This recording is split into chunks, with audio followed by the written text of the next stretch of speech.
And we're back. We got NBA season back. It's the time of year. Yes. The favorite time of year for me anyway. And definitely love doing these videos with Sheets. We're going to be bringing you videos daily.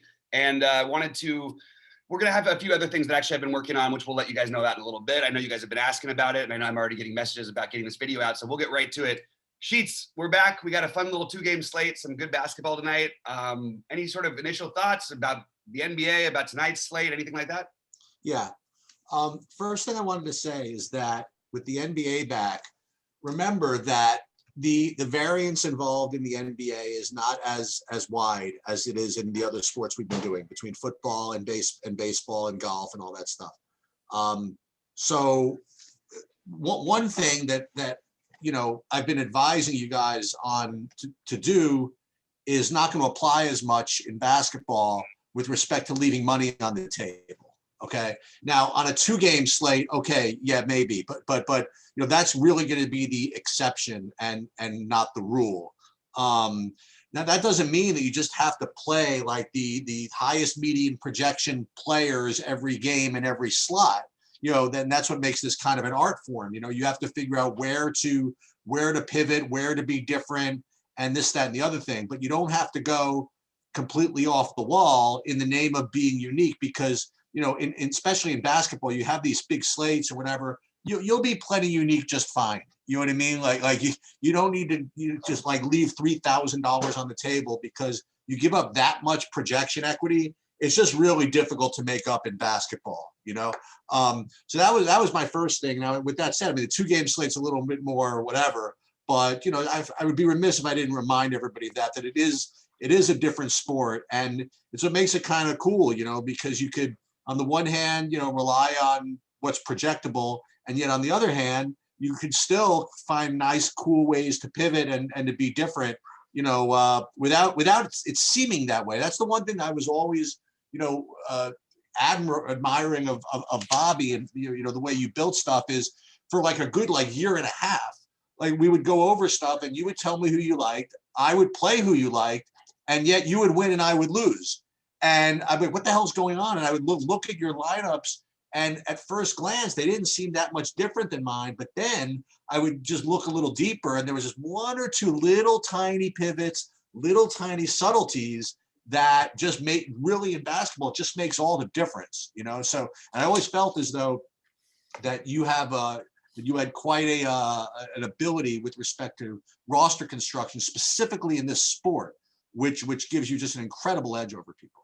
No, I appreciate that. And I think that is one of the things with basketball that you want to do is you want to try and build a story of how the narrative will go one way or the other, how the game flow could go if XYZ gets in foul trouble, if Steph Curry's ankles are limited, how is that going to, lead to Wiggins and Oubre picking up a boost, and trying to figure out those kind of things. You're really making sense out of your builds is I think more important with as far as correlation goes in basketball than it is in most sports. So the other thing I would say, just two concepts that we are going to talk about. We have 2-game slates, so we'll get to that. But yeah, throughout the course of this whole season is, first of all, with respect to correlation and game stacking. So I said this, 2 or 3 years when we first started this, is that certain sports, everybody's kind of in agreement with how much things correlate, how much you have to stack, like baseball, hockey, right?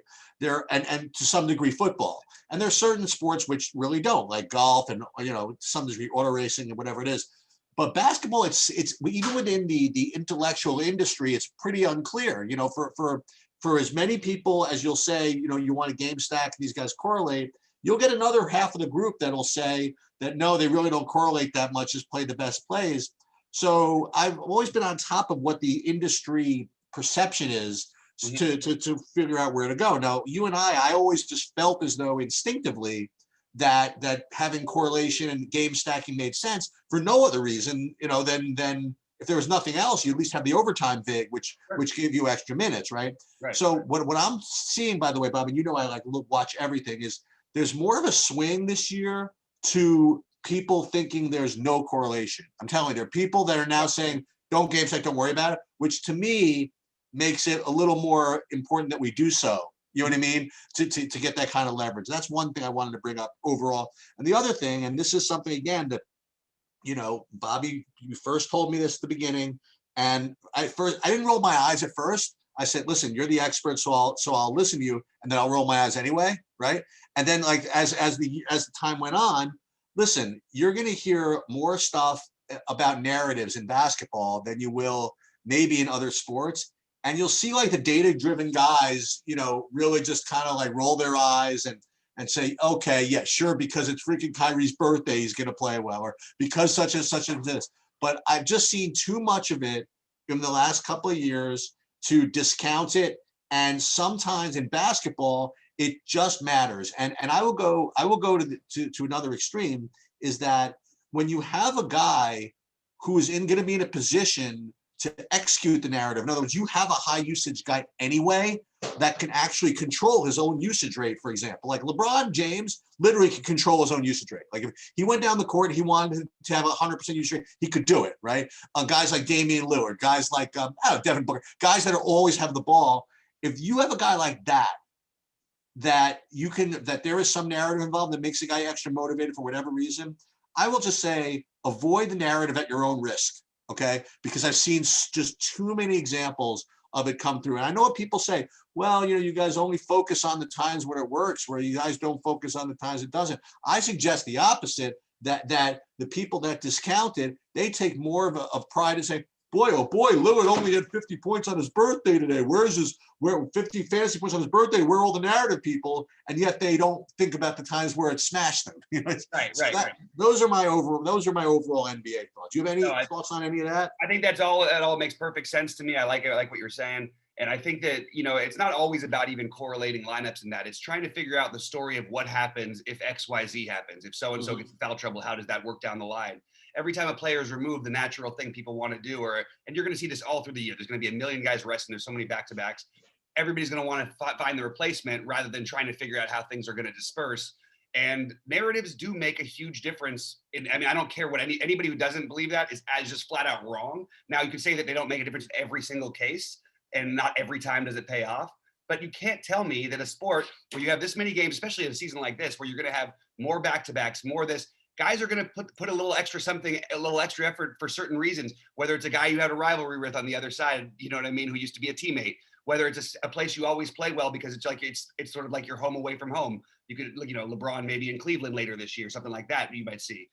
There's a million different things that play into it. And I think it's just really important to treat each one as its own thing. But in general, I think you want to err on the side of playing into more of the narrative than not. And I'll tell you something else. There are, and again, these basketball games, these sporting events are not played by computers, okay? They're played by human beings, and human beings have emotion, and human beings, do put out some greater effort in some situations.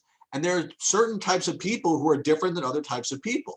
Like Kawhi Leonard, he could leave Toronto and they could first trip back to Toronto and he wouldn't care. Yep. You know what I mean? Like he could just show up with the same low blood pressure, regardless if the previous coach slept with his wife. You know what I mean? Like that's him. And yet there are other guys who it's getting to over the course of the year where if someone like looked at him the wrong way, he'll decide to go out and put 80 up on him. You know what I mean? The great example is that Kawhi is a great example because on the total flip side of that, DeMar DeRozan was off about being traded and absolutely exploded in every game he played against that team and took his most shots of the season were in order against the Kawhi, the replacement of him the year after. The most points he shot in the game. That's what happens. Guys are motivated a little differently, so trying to figure out which ones is part of our job. And I think that while it might not be an exact thing tonight, we have a good example with Kevin Durant is not exactly that type of mentality in general, but I get the feeling that him and Kyrie have been itching to play tonight. So to me, just right off the bat, I know we'll get into game by game, but those would be my natural two guys I naturally would be looking to spend up on.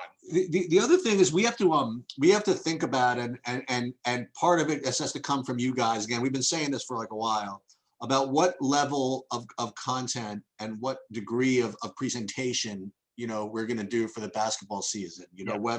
Whether we're going to do like one thing like at this point like at 1 o'clock early in the day, and then with the knowledge that the whole slate's going to be different right by the time that it goes off, or should we do something like with an hour leading up until lock where we actually people look at us doing our lineups or stuff, or something in the middle where maybe like a 5 o'clocker where maybe we have some of the news, at least not most of it in, and yet still we're not going to be like trampling over number one, like our time and putting our own lineups in, and your guys' time where you really just should be focusing on putting your lineups in and not really just, you know, gathering the information for the first time. So I don't know you know, again, I can make myself available, you know, depending on what, you know. Yeah, Depending I'll on plan on doing it most days. I think starting with the new year, it's a little bit tricky because of travel and stuff, and I'm going to be on the road a little bit. So I'd love to try. I'll try and do it before lineup lock show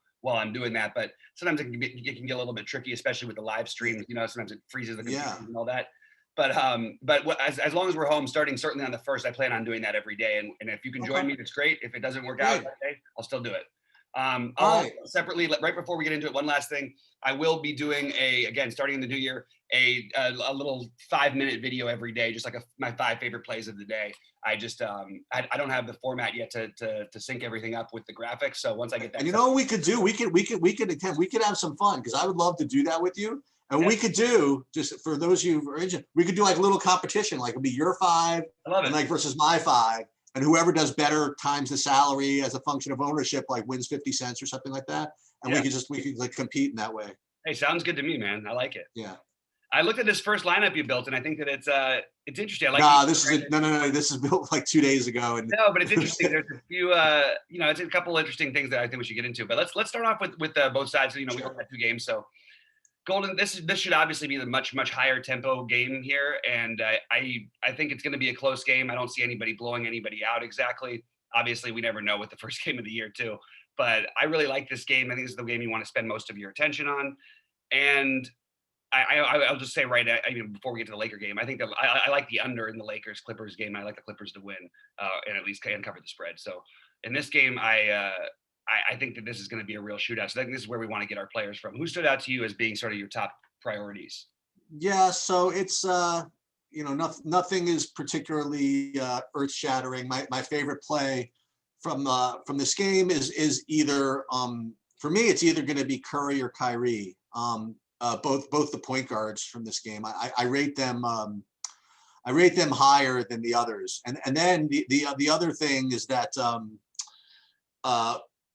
what might end up being the most popular play on the slate might be Eric Pascal at 3,800. You know, if he starts and takes those Draymond Green minutes, you know, 3,800 is going to be, you know, it's going to be 50-60% owned on a 2-game slate. And I think it's going to be an interesting decision of what you do with it. And we could talk about like what types of chalk are fadeable, you know, over the course of the year, right? Mm-hmm. What types of chalks are fadeable? What types of chalks are not fadeable? Usually the types of chalk I like to fade are those like $3,200 like shooting guards that are just going to like stand in the corner and don't do anything, right? Or I don't like to fade like that backup point guards that are all of a sudden start. I don't like to fade the centers that are going to start. I think Pascal might fit somewhere in the middle. You know what I mean? I think that in general, I think I can fade something like this, you know, especially on a 2-game slate. But my top 2, and we can go through all the players. My top 2 are probably Curry and Irving, and not that he's a bad play, but right now I have Durant a little below them. And I presume that you are going to continue, I don't want to say to hate, but we're gonna try to fade Andrew Wiggins if at all possible until he decides to burn us. We did really well with that concept last year. Yeah, I think we have to start treating. I think we have to give him a little bit of credit. He's had an off season with this team now. He knows how they play basketball. The ball will be moving. I can just say though, on tonight's specific slate, I just prefer Kelly Oubre over him, so I can just make that decision a little bit easier. I like Oubre's upside. I think that he's going to project a little bit worse and probably have a similar ownership still. But I think Oubre has a lot of upside here. So I like both of them actually tonight. I like Oubre and Wiggins, but I do prefer Kelly Oubre as a tiebreaker. As far as it goes with Pascal, I'm having a hard time fading him right now. Mostly it's because the lack of other value or even speculative value. The natural one who would jump out is maybe he could hit a ceiling type of game, and we've seen it before a million times with him, and we've seen him let us down a million times. But it's still, we have to wait to hear what happens with Wiseman. But it would be Marquise Chris and Kent Bazemore both sort of hold that kind of upside to where if you're not going to be playing Pascal, and there's position sharing. Pascal can sort of play a 3 through 5, and depending on what kind of lineup they're throwing against him, he also could get in foul trouble early against Durant if he has to guard him. So there's a lot of ways this plays out where you could see Marquise Chris or Kent Bazemore maybe getting some of those projected Pascal minutes along with Wiseman, but Chris and Bazemore would be my favorite pivots off of Pascal. What do you think of these Brooklyn guys that got all these minutes last year and now they're just not, you know what I mean? Like, so for example, Joe Harris, I mean, he got a big contract. So good for him. What do you think of guys like him and Dinwiddie and LeVert? You know what I mean? Like, who plays much of Joe Harris, but at 4,800 when we need value, and he's cheap on FanDuel too at 4,300. I think we have to play have some interest tonight. I think he'll have a good real life season. He'll be very efficient. He'll have a lot of open threes. He'll make plenty of them. He's a better play on DraftKings naturally because of the bonus for threes. He doesn't do enough other things yet, but they might. I don't know. He can get you 4 rebounds. He can get you a couple assists maybe because they're going to be moving the ball around. But I'm not overwhelmingly in love with guys like that. The LeVert Dinwiddie, I'm struggling with because I think with Dinwiddie especially, there is upside here, but it feels like you're paying a lot for a guy who just might have 15 fantasy points and even play 25 minutes and do that. So I don't feel great about any of these other pieces because Taurean Prince is another one. Like I could see him trending in the right direction with minutes and he's another one. If you're not going to play Pascal, that's another value in the same price range. And I just think that he's, you got him projected around for 16 to 18 minutes, depending on which sites you look at. There's a chance that turns into 24 to 28 minutes at 3,800. There really is, depending on what kind of fit there is. So if that happens, he becomes a really interesting play, but it's a lot of speculation at this point. You're going to get Jeff Green in the mix also. So I mostly am trying to avoid these guys, to be honest, because I just don't have a good feel for any of them. I think I might completely fade DeAndre Jordan tonight. One guy I do like in this on the Brooklyn side of things is I think that Jared Allen has a ton of upside for what his projections are. First of all, even if Jordan starts and plays, however you want to do it, he can get in foul trouble. There's always that. Jared Allen, anybody who watches basketball who doesn't think Jared Allen's a much better basketball player than DeAndre Jordan, I don't care who DeAndre Jordan's friends are, they're not in the same level of basketball player. And I can't imagine that Steve Nash and Mike D'Antoni and a coaching staff that smart will just leave DeAndre Jordan out there for 25 minutes while playing Jared Allen 18. I just can't see that being the way that they do things. Maybe they'll start it off that way, and maybe I'll be ahead of my time, and this will be a better conversation a week from now. But he's a guy I love tonight for tournaments, and we've seen Jared Allen explode. And if they're playing well and he's on the court in an up and down game like this, Jared Allen could get a double-double in a quarter. So he's one of my favorite off the board, low-owned plays at center. All the speak is about DeAndre getting the minutes, and DeAndre is going to be more owned even. DeAndre, they're going to split minutes, but DeAndre will get the more of them. I don't care. I know what I've seen with Jared Allen. I believe he's a much better player, and I can't imagine it will take Nash and D'Antoni very long to realize it. Yeah, I just find it. I just find it hard. Not hard. To see the path to Jared Allen getting like points. You know what I mean? Like I can see him getting rebounds and stuff like that. I remember last year, they were able to run pick and rolls with him, to somewhat. Sometimes he would get like little dump off dunks and stuff like that. With Durant there, it's just kind of hard, man. I mean, I'm with you, especially on a 2-game slate. And I think overall, I think it's something to look at. Are they starting Allen? Are they starting Jordan? It's supposed to be Jordan, but that's ridiculous. That is ridiculous, by the way. Yeah, so that's partly what I like about this play. And to be honest with you, I don't think I need him to score very much. This is the kind of matchup where you got a team in Golden State that's going to attack. You've got a high-paced game. He can get 4 blocks in this game. He can get a couple steals for you. He can get 10 rebounds could be an easy get for him. And then once he gets a double-double, you're already looking at 30 fantasy points. Forget the blocks and steals. And, all of a sudden that turns into 40. And for a guy who's going to be like 10% owned on a 2-game slate, I just think it's an interesting way to go. I'm not going to lock him in or anything. I'm just talking about a guy. He's projected at 10 to 12%. I'll have him 25 to 30%. I'll tell you this. I don't think I'm going to play him at 6,500, but if I'm going to consistently be able to get, say, 24 minutes out of LeVert in the second unit, I'm going to be playing him a lot this year, I think. Yeah. I just can't play a second unit guy at 6,400, I don't think. But I'm going to have my eye on that one because he's if he's not already the front runner for best 6 man, I don't know what, you know what I mean? He's awesome. So I like that a lot. So we'll see how that goes. It's just a lot of bodies here that are really clogging up this Brooklyn, rotation, and I think they are going to sort of see what they have a little bit to some extent. I think the ownership for Kevin Durant is too low tonight, in my opinion. There's a lot of people, a lot of smart people I know, a lot of basketball people I know that are pretty high on Kevin Durant as an MVP. Like really saying that he should be the favorite other than Luka, and basically pretty close to Luka if he's that's healthy. amazing. And I kind of see it. I can see that path. I mean, don't forget 2 years ago when this guy was last playing regularly, he was the best player in basketball. He outplayed LeBron James in an NBA Finals. You know what I mean? Now, in a lot of ways, he was that guy. So anyway. Now the other thing, guys, I mean, like, we can't do this every slate for like when there's 13 game slates. Yeah. But I think for the beginning of the year, I think it's important for us to kind of make these kind of like discussions about the actual basketball pieces, like where these teams are going and stuff like that. Yeah. Because I don't know, it's kind of interesting because I'm looking at this. I'm just looking at the Nets lineup here. I mean, you have a second unit that would like be a good starting unit for some team. You have Dinwiddie, LeVert, Trey and Prince is no MVP, but whatever. These guys are all starters. That's what I look through their whole lineup, and I look at every single person as a starter, legitimately an NBA starter, including Jeff Green, who I mean, look, maybe Jeff Green is a bench player now, but for most of his career, he's been a starter. And Shamet has started for teams that are deep playoff teams. So let's get back to Golden State for a second. So what are you going to do with Wiseman and Chris? Like, let's just say, I don't know. Let's say Wiseman starts. Or does that change? I mean, how do you rank those two guys? Well, I want to see it. Let's just say if Wiseman doesn't play and whoever's starting, Looney or Chris, especially Chris, though, I would have some interest. Oh, he might not play? There's a chance still. He hasn't played any of the preseason games, I don't believe, unless I missed the last one. But let's just, so assuming that Wiseman plays and starts, I still love the Chris upside potentially. Yeah. Also, these guys can both get handsy and there could be foul trouble easily, especially, I mean, we know Chris is always like that.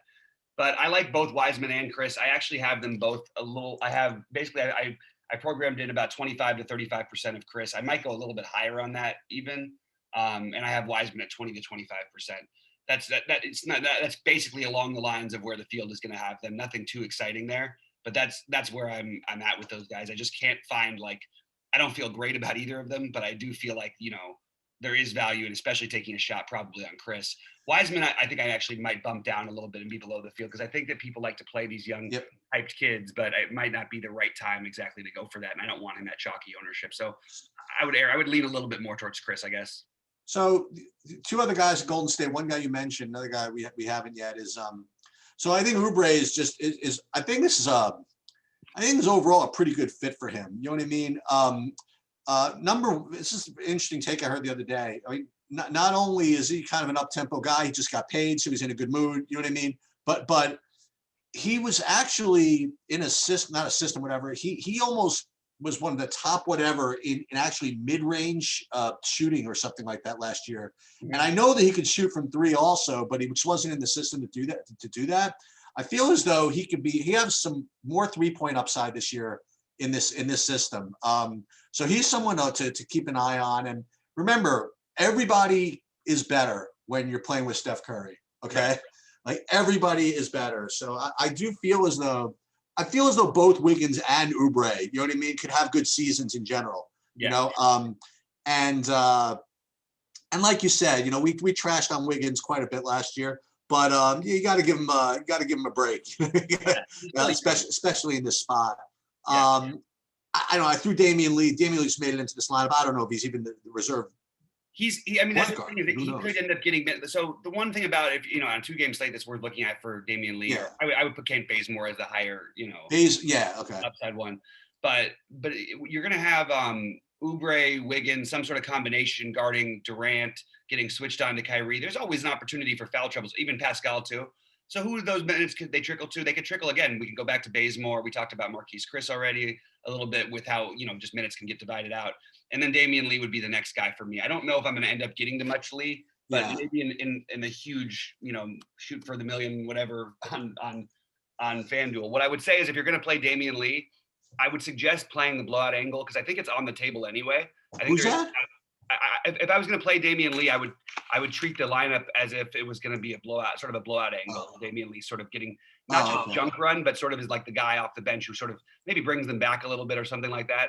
But I would play it, treat it like Brooklyn was probably up by quite a few points because they do have some other new pieces that they probably want to try out here, like Wiggins and Chris. One thing I would say, by the way, if you were building like single lineups or whatever it is, or not multi-entering, is one thing about correlation. I do think that it is safe to say that if you have, maybe not 2 games late, but if you have someone who's a direct replacement for another guy, like he takes his minutes, I do think it's safe to say that those guys negatively correlate. So I don't necessarily want to ever play. I mean, all else being equal, like the starting point guard and the backup point guard in the same lineup, or right. Say DeAndre Jordan and Jared Allen, right, in the same lineups. Or Chris and Wiseman would be. Or Chris and Wiseman. There are some teams that are not like that you'll have, like for example, I could see variations where, the Nets might end up, I don't know, like not even like playing Durant at the 5, you know what I mean? Like sometime down the road, but just from just an overall construction perspective, you are playing just a handful of lineups. It's probably not the greatest idea to play guys that are directly each other's replacement in the same lineups. Yeah, I totally agree. And I mean, I said I'm a little bit ahead of almost all the Golden State players in terms of what I want my ownership to be. But on the Brooklyn side, I like, as much as I like Kyrie with the ownership being where it is, what I think I'm going to do, I mean, right now I've got Kyrie at about 45% and Kevin Durant at about 28%. I'm okay with just switching and playing KD instead, if that's going to be the ownership. I know the projections are going to be the same. It's going to be similar in terms of total fantasy points, and Kyrie's much cheaper. But I think that I just personally, that's a good way to go, because I actually think that it wouldn't surprise me one bit. And I think I think he ends up being the leading fantasy point producer on this slate about 30% of the time, I would say. And that's good enough for me at his ownership. So I'm going to be ahead of the field on him and below most of the other guys. All of the pieces on Brooklyn, I'm going to be below, except for Jared Allen and KD as of right now. Okay. Maybe with Taurean Prince being an exception as a wild card play, but I'm not going to use a ton of them. All right. So let's go. That was a good breakdown. Let's get to the Lakers Clippers. So did these guys, they didn't play in the playoffs because Denver beat the Clippers, right? Is that what happened? Right. I forget. Right. Okay. So, go ahead. So this is a rare night. You're going to see me. I really like Paul George and Kawhi Leonard. I don't think you want to use them in the same lineups. The thing that worries me about these guys, even in the preseason game, they played all their guys, the Clippers, when they played the Lakers, the first preseason game, and the Lakers beat the hell out of them without LeBron and AD. And I'm not saying that it does almost feel like there's something mentally missing from this team. I just want to go out there and say that. However, I do think they come out with their best foot forward tonight. I think that Tyronn Lue will have a better handle of the locker room than Doc did at the end of the year. I like the Ibaka move that they made. I'd like to be overweight on Paul George, even at pretty high ownership. I think you can be overweight on Kawhi Leonard at what's going to be lower than what it should be ownership. I don't think I'll be crazy overweight. I like Lou Williams. I like playing a lot of different things. Now, I don't want to play all these guys together, but I do think playing any of those 3 guys with Ibaka or Beverly, I would probably leave Lou Williams out of that lineup, but that makes a lot of sense to me. This is where a lot of these people are going to have ownership. Everybody's going to play Nicholas Batum. I think a lot of people are going to play Luke Kennard as well because of the way their rotations are going to work. And I actually like both those guys okay. I would tend to go underweight on Batum here, even though I expect him to have a good game. Just at 40%, it feels like it's a high enough variance situation where I can kind of avoid that, right? Yep, I agree with that completely. But he also, then again, he goes out there and puts up a triple-double every now and then. I also don't see him with the ball in his hands a lot on this team with Kawhi and Paul George. So Paul George, I would want more ownership of, but he's going to be more popular. I do think getting over the field on Paul George and Kawhi is a good idea. And I want to be well over the field on Serge Ibaka. He would be the natural favorite play at center. We've got him projected at 27 minutes. That could easily become 32 minutes. There's no reason why it shouldn't be. I expect the Clippers to try and fight hard in this game. Tyronn Lue, ex-Laker, back in the building, all this stuff. I just think they're going to put their best foot forward. And some of these fringy guys may not get as many minutes, and you might see just them putting their best foot forward, which is also why I like Lou Will. I think that he had great usage in the preseason.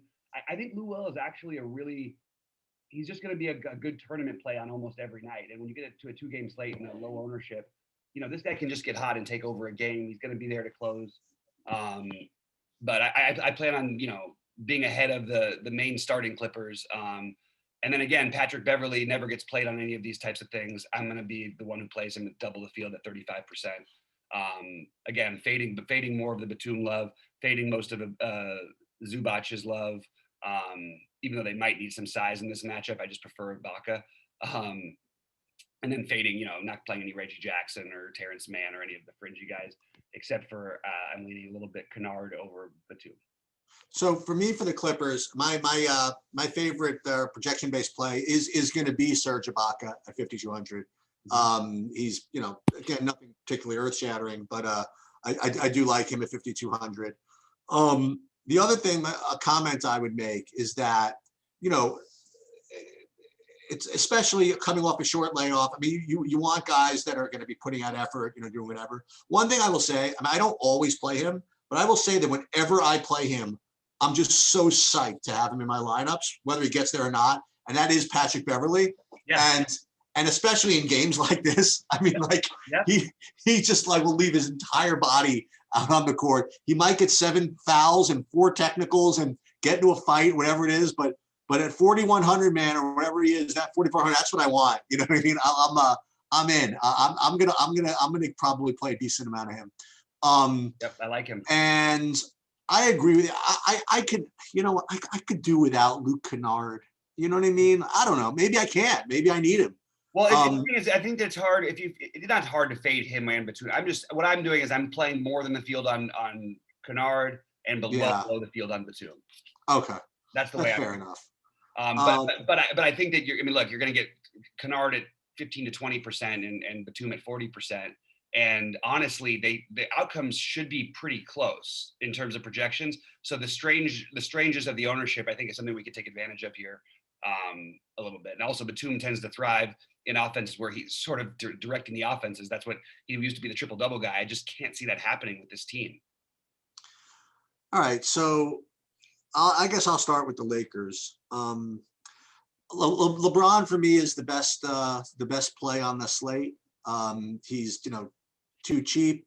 He's I think he's going to be coming out ready to play. I've heard that it's a short layoff. Maybe he won't. I don't know, man. I think he's going to come right out and play hard. And at 9,600, I think he's the best play on the slate. He's going to be incredibly popular, but whatever it is. He won't be as popular as you think. What? He won't be as popular as these other guys. He's really not going to be as high as owned as you think. Well, so I will be playing him. Okay. And my other favorite play, I have to say, you talk about narratives, you talk about whatever. Dude, you give me Montrezl Harrell, first regular season game against the Clippers, who trashed him pretty much. Man, I'll tell you this. Whatever his regular run is, he's going to be playing really hard. And God forbid, this game is a blowout or something. He is going to be in there the whole fourth quarter, just going a million miles an hour. So I love him in this spot. Not to mention the fact that, at center, there are better plays, right? Like Serge is a better play. You could even argue, I will talk about Gasol in a second, but I'm into Montrez, man. I've always been a Montrez guy when it suits me, and I like him in this spot. The other thing is that where I usually won't try to play James and Davis together. 2-game slate, you can do whatever you want. So I have no problem if I get to James and AD together.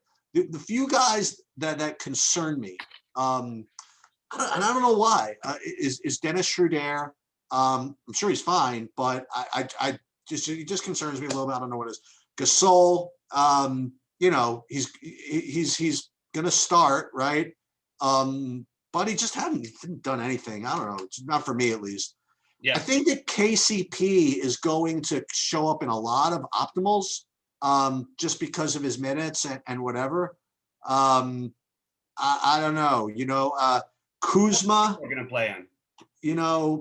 People might play. So I don't know. I might end up, if I'm going to play guys like that, maybe I'll go all the way down to some nonsense. Maybe I'll play Taylor Horton Tucker or something like that, or Caruso, rather than KCP or Kuzma. I don't know. It's a 2-game slate. You can do whatever you want pretty much and justify it.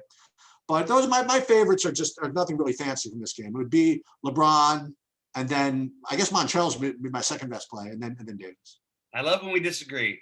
Excellent. Love it. So I have no interest in LeBron tonight. Awesome. Okay. Of all the guys to spend up on, I just went through all of them, and he's just my least favorite. It's not anything Okay. against him. It's not that I don't expect him to have a good game. It's not that the price isn't reflective that he probably put up 50 plus fantasy points, and that seems like a good deal.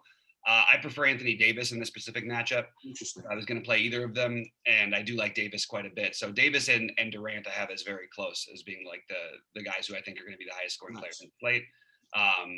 I love the idea of playing Harrell. I think everyone else is going to love the idea of playing Harrell too. Yeah, I see 40%, right? My first ownership look here. The problem is he's got forward eligibility also, because otherwise you could just say, okay, well, we'll just play him and Serge, but 52 and 5,300, both at center. That way, at least we take away a little bit of the people making the decisions between the two of them. But I don't know if that's going to happen as much anymore. So I just think he's going to end up being pretty high owned, which is probably going to keep Serge's ownership down. So my plan is, I know it's a different, player obviously, but I'll play Serge more than I'll play Harrell tonight, because I think that I'm getting some edge on the field in terms of, first of all, I think I'm going to get more minutes out of Serge than I am out of Harrell. I think that the upside is probably a little bit higher in terms of the minutes. What you said is right about Harrell. It scares me because he's going to run around like a chicken with his head cut off, trying to do whatever he can. And maybe he gets ejected right away, but right. Probably you're looking at like a good chance for a double-double, especially the first game of the year. There's no reason to really play Gasol a ton of minutes. So I'm going to play Harrell like probably near the field even, but I'm just going to make sure to play whatever percentage I play of him. I'll have a higher percentage of Serge Ibaka. Price point. So I think it's worth looking at FanDuel, because we will. The position eligibility stuff is so interesting. So I like pulled FanDuel up on my screen right here. Like you look at center, like the highest salaried center is 5,100. Right. So it's really interesting, and you can make a case for any of them all the way down to, Gasol is 3,800, right? Yeah. So I don't know. I think it's an interesting thing. You look at FanDuel specifically. Real quick, let me finish up with the DraftKings thing. Okay. I'll jump right over. No problem. It's I do want to just throw out the wild card plays for me. I love the Horton Tucker idea. I think that it's a speculative play. It probably doesn't pay off, but when it hits, it could hit big. This guy is another creator. Like he is the other creator they have outside of Davis and LeBron and Schroeder, really. Now, maybe you don't need him in this kind of a game, all that stuff. Sure, it's possible. But just after what he did in the preseason, I think he's going to get a little more run than people might expect. Don't forget, I love what KCP did for us. He helped us win the title and everything. But these guys just played. Like they just finished playing. So, maybe early in the season we'll see a little more Horton Tucker. You do have, Wes Matthews and Markieff Morris are going to get some minutes as well. But I think I like sort of playing that speculation. And then I'm just saying, from what I've been hearing lately as a Laker fan and in the Lakers sphere, there's a lot of nice things being said about Kyle Kuzma by a lot of people. I was just going to say that. That's so funny. It's probably a little too much like his price is too much. Certainly if you look at his projections, that's way too much. But I sort of like it. I sort of like the idea of playing him at low ownership. And I want to be way ahead of the field on Schroeder. I think that the minutes projections for him across the industry are flawed. I think that we should start thinking of him as similar minutes to what we're going to see from LeBron and AD, 32 plus. I think that's what we're going to see most nights from him. Also, another guy, look, he played in the bubble, but it's been a while for him. I'm just I would like to err away from trying to play a chalky LeBron or even AD in spots where it really doesn't mean as much to them.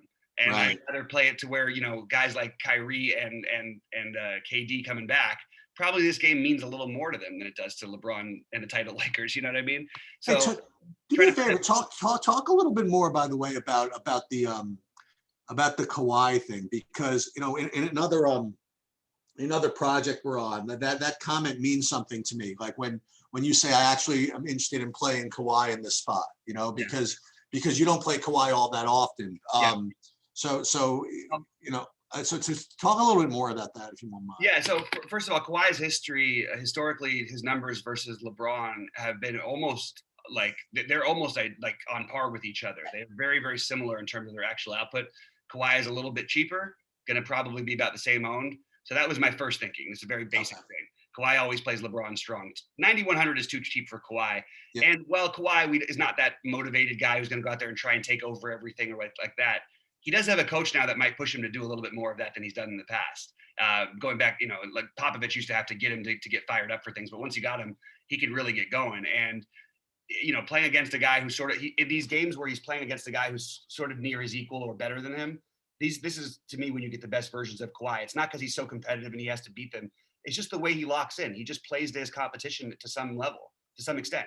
And when, look what he did in the Dallas series against Luka last year, he was putting up like 70 fantasy points per game. I could see that being a similar type of scenario tonight.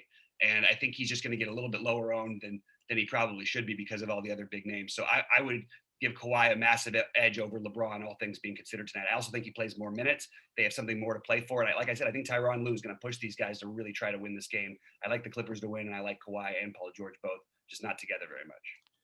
I wasn't even aware. I forgot that Tyronn Lue is the coach of the Clippers. Yeah. That's more revenge. I mean, like that's it. But he'll leave his guys out there for minutes too. Like that's a big difference. He's not going to, he'll have the overall thing, but I think this game means something to the Clippers. I think it has to mean something. Oh, it has to, right? Yeah. I mean, after getting beat down in the preseason, not even getting the chance to have the opportunity to play last postseason, and after laying the biggest dud in the postseason that anybody could. Yeah.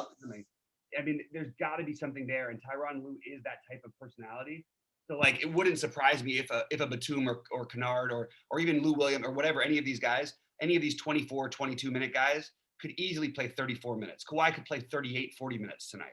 This has to mean something to Clipper Nation, and I'm going to treat it as such, and spend much more time with prioritizing the Clippers than I'm going to with the Lakers. I like it. Yeah. I think it makes sense. So do you want to jump real quick back to FanDuel? I think it was some interesting points you were making, and I've got it. Yeah. So you're going to be able to play like a lot of stuff, right? Because like all these centers are so cheap, right?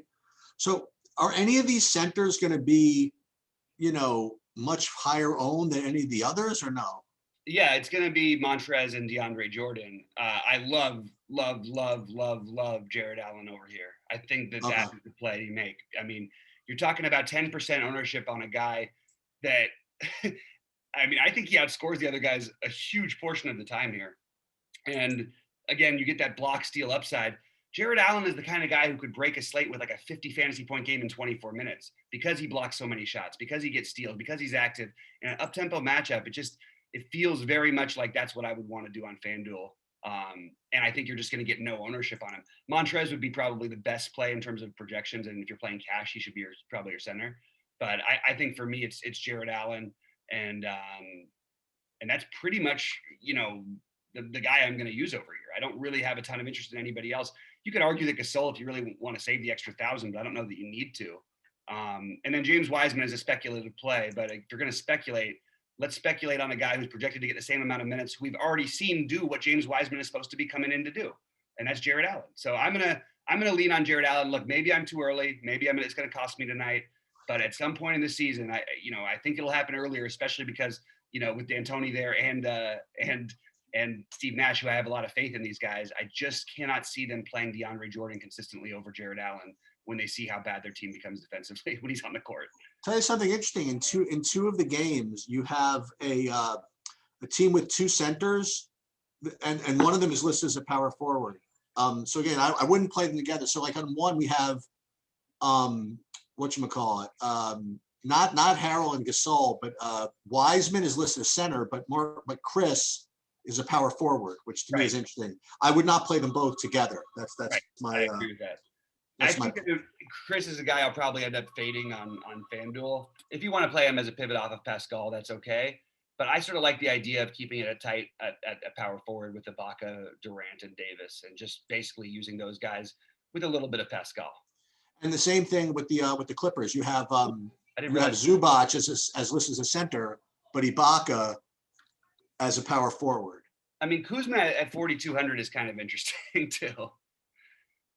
Okay, so I have to sort of relook at that. Okay, I was just going to plan on playing the top guys, but I do think Ibaka, Pascal. Maybe you fade Pascal more over here because, look, the ownership, and he's more expensive over here. You're getting a discount on Kuzma versus him. You're getting Ibaka at near the same price as him rather than a huge gap. And Kevin Durant is going to be really hard not to play at 8,500, which is going to keep his ownership on DraftKings down too, which is partly why I like him on DraftKings. So yeah, Davis and Durant make the most sense if you can afford them. But if you're spending down, for me, it's going to be mostly between Kuzma and Ibaka. I think I'm going to forget about it, Pascal, a little bit. At small forward, Nicholas Batum is literally the stone minimum. Yep. So do we need to play him is the question. We've got good options in LeBron, who I'm going to fade. But you could play Kawhi. Kawhi and Oubre would be my natural thing. Joe Harris is a good play and all that stuff. I'll go for the upside. Batum is absolutely in play and a solid play. But I sort of like the idea of trying to play one of the guys with the real 40 fantasy point upside, like an Oubre. Okay. I think it would just, I think mostly it's going to be Oubre, and I will have some Batum over here. Don't get me wrong, but I guess it'll be Oubre, some Batum, and then a ton of Kawhi. Yeah, just because of price. I think Kawhi is much better than LeBron, especially on FanDuel. Yeah, I agree. Let me look at shooting guard for a minute. So the one that stands out to me actually it's kind of scary is Dinwiddie, no? Yeah, it's I personally, I'll just take it. I'll just jump over and play Schroeder instead personally, but I get it. You like Schroeder? Because I have them rated very similarly, actually. Yeah, I think they should be very similarly rated. I just think Schroeder is probably Dinwiddie's role is really unknown with this team. We know what Schroeder is. Right. Schroeder at worst is a six-man who closes, who's going to play 30-ish minutes and be a high-volume guy when LeBron and AD are off the court and on the court.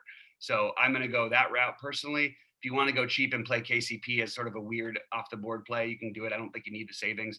Kawhi George is going to be hard to fade. I'm mostly going to play Kawhi George with Schroeder and then with some Wiggins. That's basically all I'm going to be doing at shooting guard.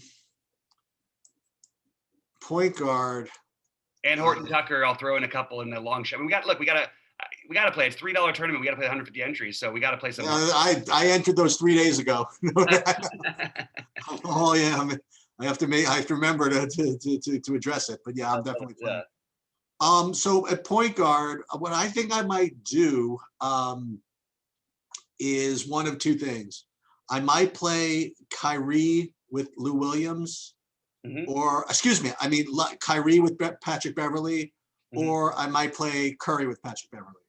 I could probably get away with playing them both. Yeah, I actually don't. I don't think it's the worst idea in the world to. I think that it's going to most people are going to play Kyrie and Curry because you can do it.